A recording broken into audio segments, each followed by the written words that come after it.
હાલો friends, શિયાળો આવે એટલે લગભગ બધા લીલા શાકભાજી ભાજી કે પછી પાંદડાવાળી ભાજી, આમળા, બીટ, ગાજરના જ્યુસ પીવે છે. તો આજે આપણે એનર્જીથી ભરપૂર, શરીરને ખૂબ જ ફાયદાકારક અને શિયાળામાં 4 મહિના તમે જો આ જ્યુસ બંને પી લેશો તો સ્કિન, વાળ, હેલ્થ, પેટની તકલીફ અને સ્વાસ્થ્ય માટે ખૂબ જ ફાયદાકારક રહેશે.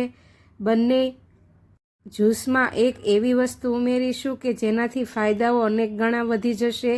તો આજે આપણે એનર્જીથી ભરપૂર તેવું ગણાતું એબીસી જ્યુસ અને વાળ, સ્કિન અને પાચન શક્તિમાં ફાયદાકારક તેવું આમળાનું જ્યુસ બનાવીશું એકદમ ઇઝી રીતે. અહીં મેં પહેલું તો એબીસી જ્યુસ બનાવ્યું છે. તેના માટેના ઇન્ગ્રીડિયન્ટ જોઈ લઈશું આપણે. મેં અહીં મીડિયમ સાઇઝનું એપલ ધોઈને બરાબર સાફ કરીને લઈ લીધું છે, એક મીડિયમ સાઇઝનું બીટ અને તેવી જ રીતે એક મીડિયમ સાઇઝનું ગાજર લઈ લીધું છે, એક લીંબુ અને હળદર લીધી છે. એપલના આવી રીતે 4 ટુકડા કરીને વચ્ચેથી બીજનો ભાગ આપણે કાઢી લેવાનો છે. જો તમે ડાયટ કરતા હો ને એપલ્સ ડિટોક્સ પીતા હો કે સ્લાઇડર પીતા હો તો તેની જગ્યાએ આ ફ્રેશ જ્યુસ તમને ખૂબ જ ફાયદાકારક થશે. એપલના આવી રીતે આપણે રફલી મોટા ટુકડા કરી લેશું. ઘણા લોકો તેની છાલ ઉતારીને પછી ટુકડા કરે છે, પણ બને ત્યાં સુધી જો તમને ટેસ્ટ પસંદ હોય તો છાલ સાથે જ આવી રીતે મોટા ટુકડા કરી લેવાના. અને હવે ગાજરને પણ આપણે છાલ ઉતારી લેવાની છે, ધોઈને બરાબર સાફ કરીને. પછી અત્યારે સિઝનના ગાજર મળી રહે છે એટલે લાલ ચટક ગાજર આવે છે. જો ઓફ સિઝન હોય તો તમે જે રેગ્યુલર ગાજર આવે છે ઓરેન્જ કલરના તે પણ લઈ શકો. ગાજરને પણ આવી રીતે રાઉન્ડ શેપમાં મોટા મોટા રફલી ટુકડા કરી લઈશું. ગાજર પણ હિમોગ્લોબિન રક્ત પરિભ્રમણ માટે ખૂબ જ જરૂરી છે. શરીરમાં લોહીની ઉણપ પણ નહીં આવવા દે.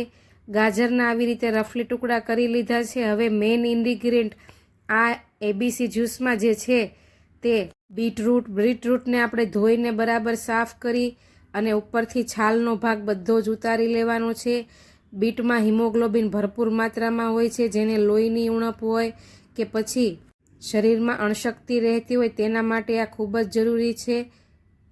હવે તેને આગળ પાછળનો ભાગ કાપી પછી બીટના પણ આવી રીતે રફલી ટુકડા કરી લેવાના છે. એબીસી જ્યુસ એટલે A for apple, B for beetroot અને સી ફોર કેરેટ એટલે એબીસી જ્યુસ કહેવાય છે. હવે આને આપણે આવી રીતના રફલી મોટા ટુકડા કરી લીધા છે. હવે આપણે તેનું જ્યુસ બનાવવાનું છે. તમારી પાસે જો જ્યુસ મેકર હોય તો તમે ડાયરેક્ટલી તેમાં નાખીને જ્યુસ કાઢી શકો.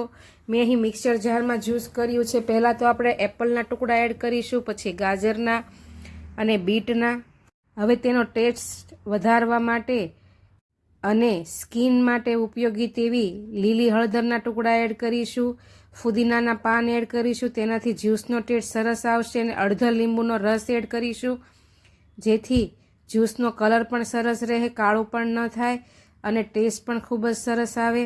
ઇન્ગ્રીડિયન્ટ જે મેં કીધું હતું તે હળદર છે. હળદર સ્કિન માટે અને શરીરની પાચન ક્રિયા માટે ખૂબ જ જરૂર છે. હાડકા માટે પણ ફાયદાકારક છે. મિક્સર જારમાં અડધો ગ્લાસ પાણી નાખીને સરસ એવું પલ્સ મોડ ઉપર એકદમ ફ્લફી એવું જ્યુસ તૈયાર કરવાનું છે. સેજ પણ અંદર ગાંઠા ન રહે અને ગળતી વખતે સહેલાઈથી એકદમ ગળી જાય તેવું કરવાનું છે. તમે જોઈ શકો છો સ્ક્રીન ઉપર એકદમ પલ્પ જેવું જ્યુસ તૈયાર કરી લીધું છે. હવે તેને આપણે આવી રીતે ગળવાની જે ગળણી આવે છે તેમાં ગળી લેવાનું છે. શિયાળા દરમિયાન આ બધી જ વસ્તુઓ આસાનીથી મળી રહે છે અને ખૂબ જ સસ્તા ભાવમાં મળી રહે છે. તો રેગ્યુલર આ જ્યુસ પીવાથી જો લોહીની કમી હોય કે પછી સ્કિન, વાળ માટે ખૂબ જ ફાયદાકારક છે. બને ત્યાં સુધી જરૂર પીવું. આવી રીતે એકદમ પલ્પને આપણે ગળી લઈશું. પહેલાં તો બધું જ તેમાંથી જ્યુસ કાઢી લેવાનું છે.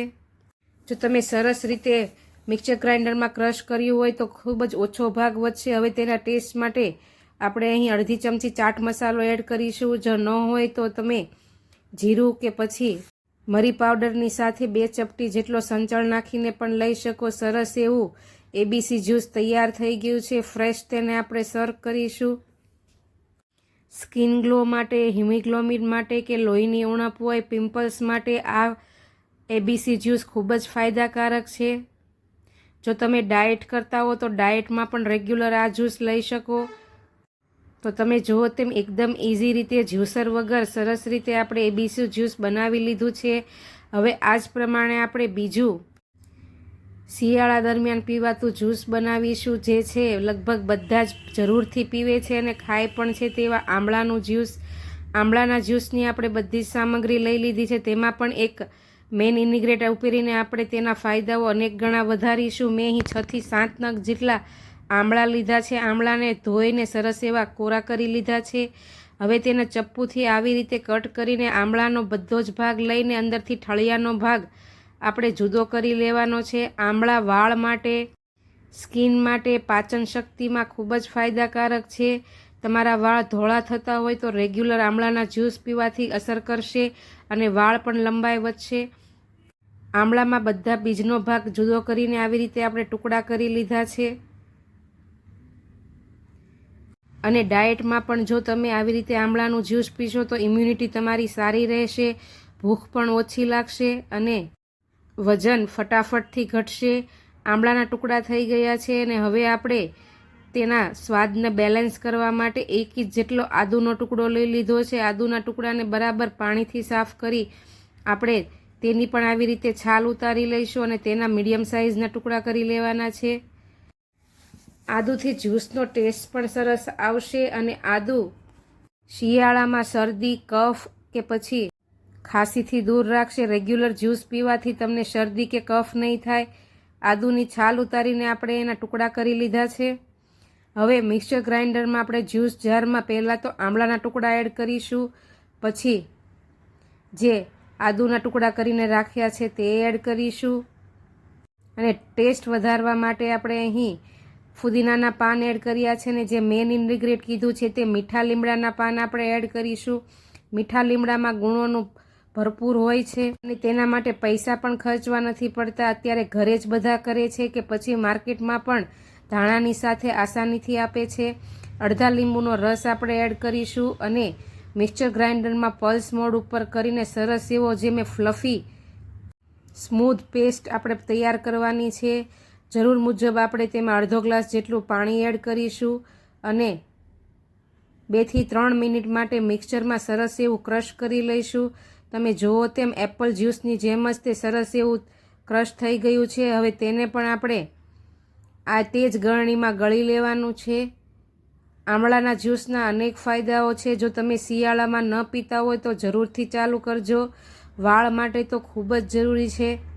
તેમાં સ્કિનમાં લોહીનું સરસ એવું પરિભ્રમણ કરે છે, એટલે બને ત્યાં સુધી આમળાનું જ્યુસ જરૂરથી પીવું. આમળાનું જ્યુસ આપણે આવી રીતે પલ્પમાંથી બધું જ ચમચી વડે કાઢી લેવાનું છે, એકદમ સાવ નીતરી જાય ત્યાં સુધી.